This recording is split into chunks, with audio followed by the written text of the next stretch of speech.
Okay, so I want to talk shortly today about functional versus structural short legs.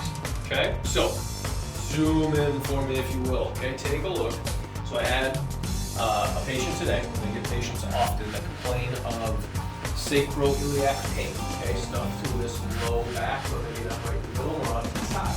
Okay, so occasionally when I have this patient laying on their back and I'm coming down here and I'm checking their feet, I will see their ankles aren't coming together, right? And so then that raises more questions of what's going on further up the chain.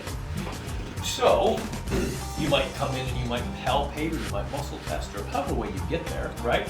But so say for example, right, if you, with your x-ray vision, you can see that his left hip was much higher than their right hip, okay? That's when you have that conversation. Have you had a hip replacement? Have you had a knee replacement? Were you born with anything congenital in your hips, right? Surgeries, right? Have you broken anything?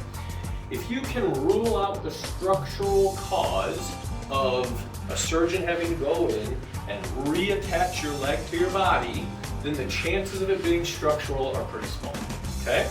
So then that opens up the whole world of functional. What is going on in this pelvis, the musculature, the joints, to make it so cattywampus, okay? So that's what I recommend. Let's take a picture. Let's see what we can't see. Don't have that vision installed yet. So, welcome to the picture, okay? So these would be some results that you would likely see. So, very similar to how we have it set up here, okay? Here's your left side, okay? It's showing when I draw a straight line from that top of the hip, going straight over towards the right. Where's that right hip, okay? It is way down low over here, okay? About 12.5 millimeters difference.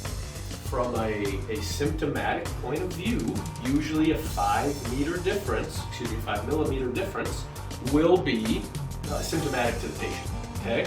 So anything over 5 is like, this could be the big reason they hurt.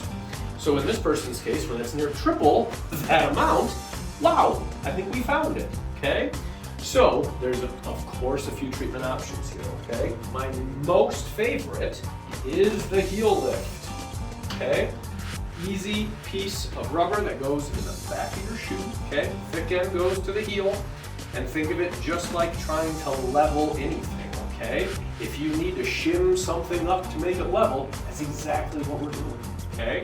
So we're putting it underneath that high side so that it can relax, those muscles can let go, and we can get back to normal, okay? So between a heel lift, which turns every single step you take into helping versus hurting, and some chiropractic adjustments in some way, shape, or form to the pelvis and low back, usually you get great results in a quick way that can be very long lasting, because you'll only need this until the muscles relax.